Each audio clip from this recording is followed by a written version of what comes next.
when it came to war, Second World War, Korean War, Afghanistan, yeah, we joined, sometimes willingly, sometimes not so willingly, because we are capable of being a fighting people when we have to be, but avoid it as long as possible. Welcome to the CDA Institute's Expert Series, the podcast that brings you in-depth conversations with the brightest minds in defense, security, foreign policy, and international relations. Each week, we delve into the most pressing issues facing our world today. Our esteemed guests offer unique insights and analysis that you won't find anywhere else. In this week's episode, Dr. David Bercuson discusses the upcoming NATO summit central areas of focus, the impact of the war in Ukraine on NATO's cohesion and decision-making processes, as well as the potential for a frozen conflict and its impact on the region. He also discusses Canada's contributions to NATO, questioning the country's commitment, and emphasizing the importance of effort over arbitrary defense spending targets. This is the Expert Series. Dr. Bercuson, thanks for joining us today. It's great to have you on the program. The 2023 NATO Summit is just around the corner. What do you expect will be the central areas of focus at the upcoming NATO Summit? I think the most important issue that NATO faces right now is its disunity with regard to two members, Hungary and Turkey, both of whom joined at an earlier period. Turkey almost from the very beginning, and Hungary since the end of the Cold War. And in the case of Hungary, the government has taken certain moves to, I don't know, call it the left or the right, but clearly it's the government is much more favorably inclined towards Russia in this Ukrainian-Russia war than other NATO members. And I think Orban is the prime minister of Hungary is also not keen to have additional NATO members. And the NATO member that we're talking about right now really is Sweden. So he's not interested in Sweden, and neither is Erdogan of Turkey, for reasons that I don't really understand now that Erdogan has won the election. I don't see what his problem is, but he clearly is going to try to squeeze the last drop of blood that he can out of NATO without letting Sweden in. And these can be considerable problems, but they can also be overcome in diplomatic means. I mean, Sweden is perfectly compatible with NATO. Different countries in NATO can make different arrangements with Sweden that would effectively add Sweden to NATO without adding Sweden to NATO. I mean, that can be done. It'd be unfortunate if one has to do that. But I think that's the main problem right now, because I think for the most part, NATO countries are backing the Ukrainian situation.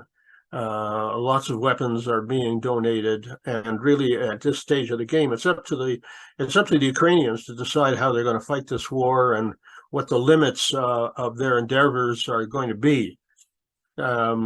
And I don't think that NATO should be dictating to Hungary what Hungary should be doing, but I do think that NATO needs to talk straight to Hungary, to Ukraine, as to how far you can take this and what's reasonable to assume that you're going to get out of it. How has the war in Ukraine affected NATO's cohesion and decision-making processes? Are there any lessons for the alliance in terms of improving decision-making mechanisms and ensuring unity among member states? Well, anyone who follows the history of NATO knows that it went through certain stages depending really on the state of the Cold War at any given point in time. And right in the beginning, for example, when NATO was formed and after the Chinese intervened in Korea, and it began to look as if the UN forces in Korea would be totally pushed off the peninsula, NATO began to interpret that as this is probably a signal to Russia that NATO's resolve is very weak, and we had better build up our military forces in Europe. And some people were even talking about building military forces to where they had been at the end of the Second World War.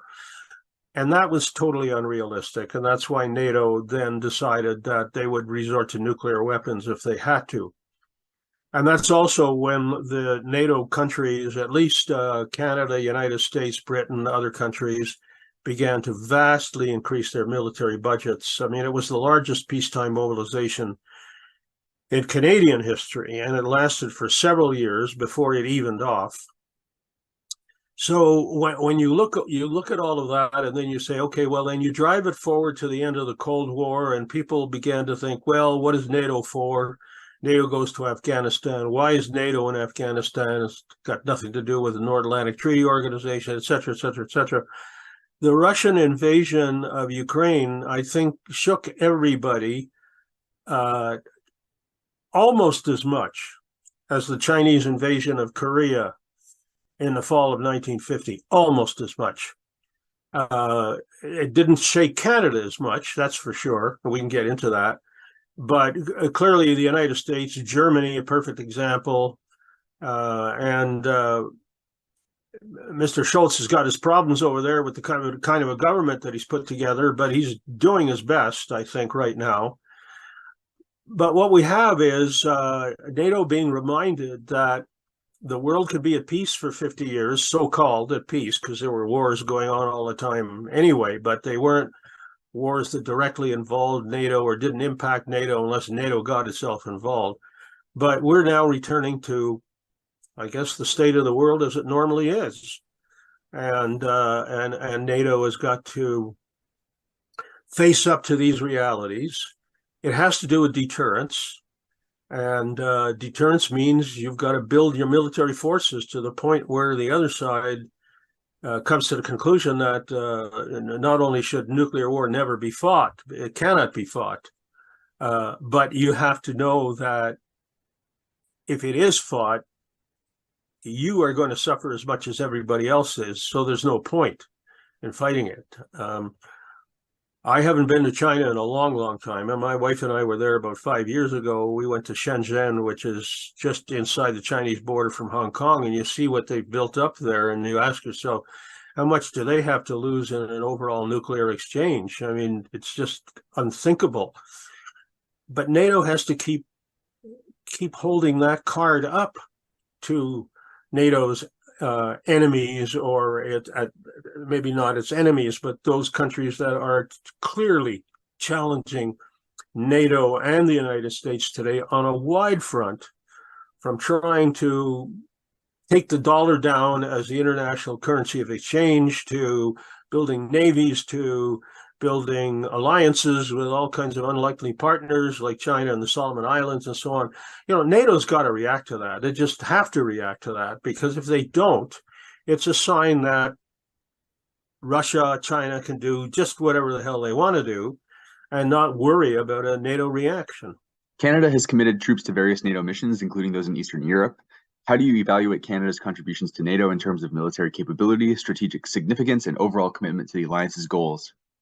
We're doing as little as we can get away with.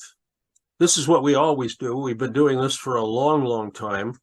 I think you could say that when we were involved in Afghanistan, the percentage of the budget that was devoted to defense was not a heck of a lot higher than it is now.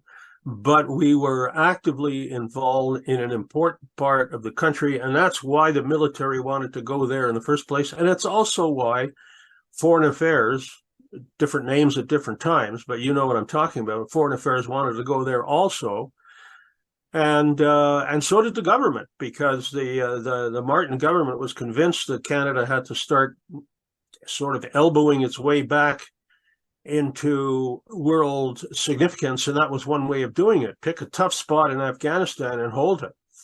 Now, since we've left there, of course, things have gone downhill. I don't have to spend 20 minutes of your time telling you how bad things are today. I'm sure you are well aware, Navy, Air Force, I mean, it's ridiculous. But we're doing the least that we can do, but still be able to say to our neighbor partners, we're doing something.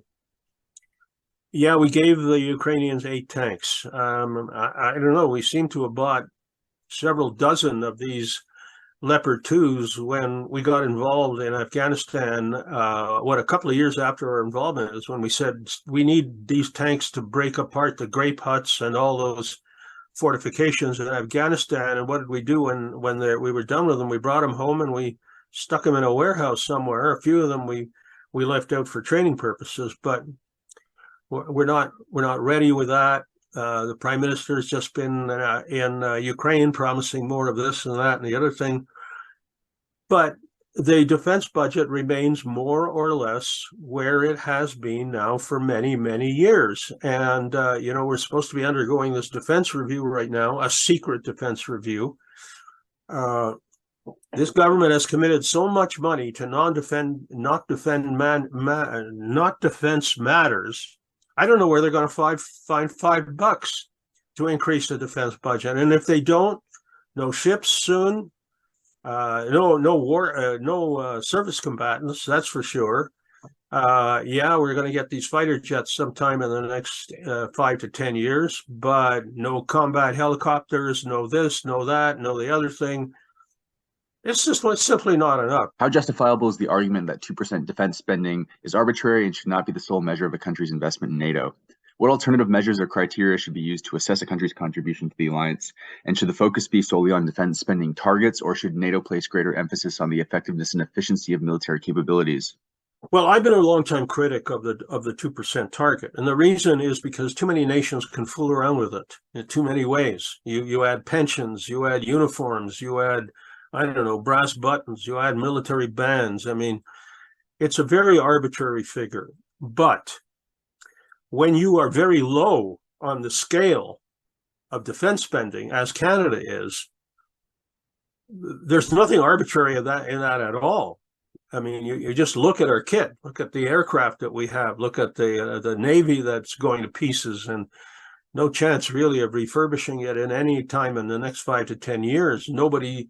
Yes, they've opened an office to look at submarines, but nobody is serious about it. They're still talking about keeping these 4 old British warships until the 2030s, and you go on and on and on and on and on. I think if you can show that you are making a real contribution in area A, B, C, D, E, as we did in Kandahar, then nobody's going to complain about you're a couple of percentage below 2% or whatever the case may be. But it's still a rough target, and we're still way below it. And if we were anywhere close to the target, 1.8, for example, and we were very actively involved in a lot of areas, we couldn't even get involved in this big NATO air exercise that is going on right now. Our ships have stopped sailing with the Standing Force Atlantic.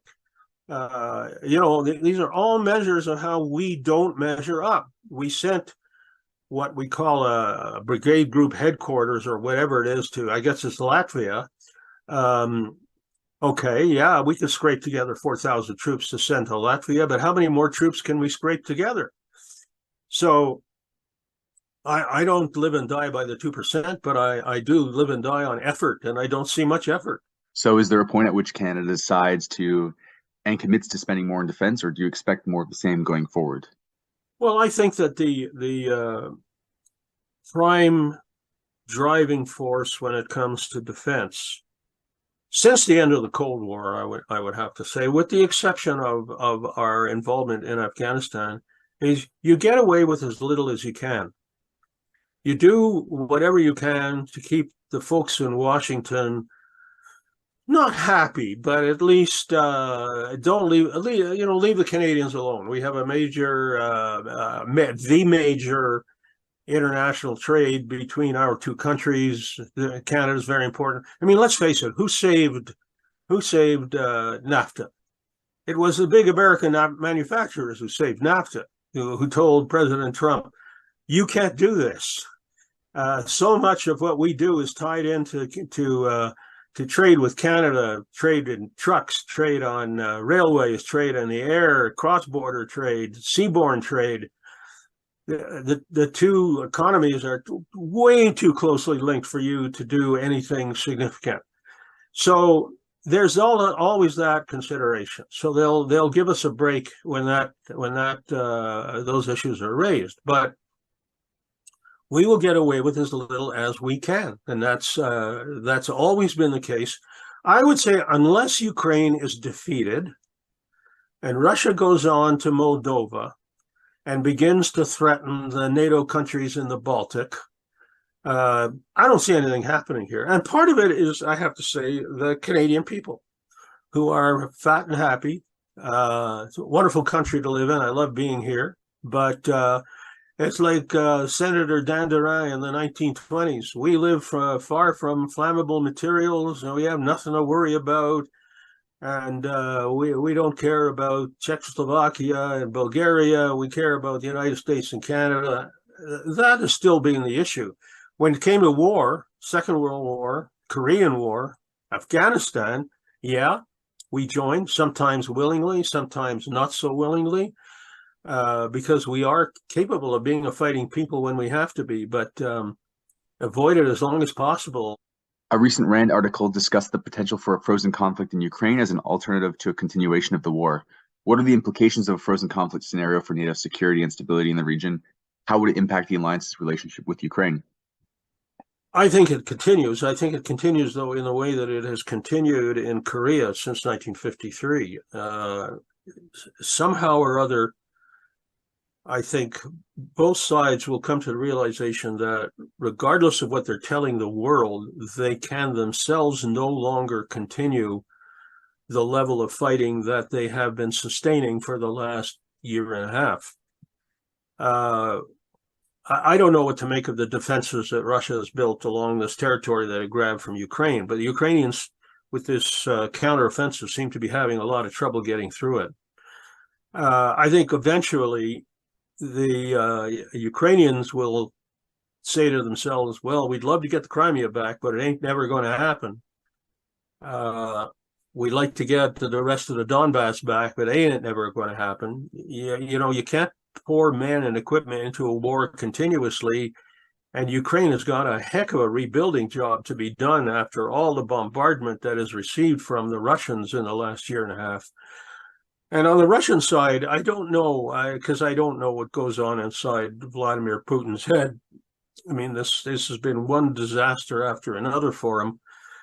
But I have to think at some point in time, he's got a rebuilding job that he's got to do also. And at some point, I see somebody pulls a ceasefire together. Maybe it'll be China. Maybe it'll be Africans. I don't know. It's not going to be the United States, that's for sure. Ceasefire together. And a ceasefire is just that. It's a ceasefire. There's no political bargains that are made. And the two sides just agree to stop fighting. And you leave the lines where they are, and the future will determine what happens, just as the case is between North and South Korea today. Dr. Bercuson, it's been an absolute pleasure. Thanks for joining us today, and hope to have you on the program again in the future. That's all for this week's episode of the CDA Institute Expert Series. To learn more about the CDA Institute, you can visit our website at cdainstitute.ca or subscribe to our newsletter. Thanks, and we hope you'll be joining us next week.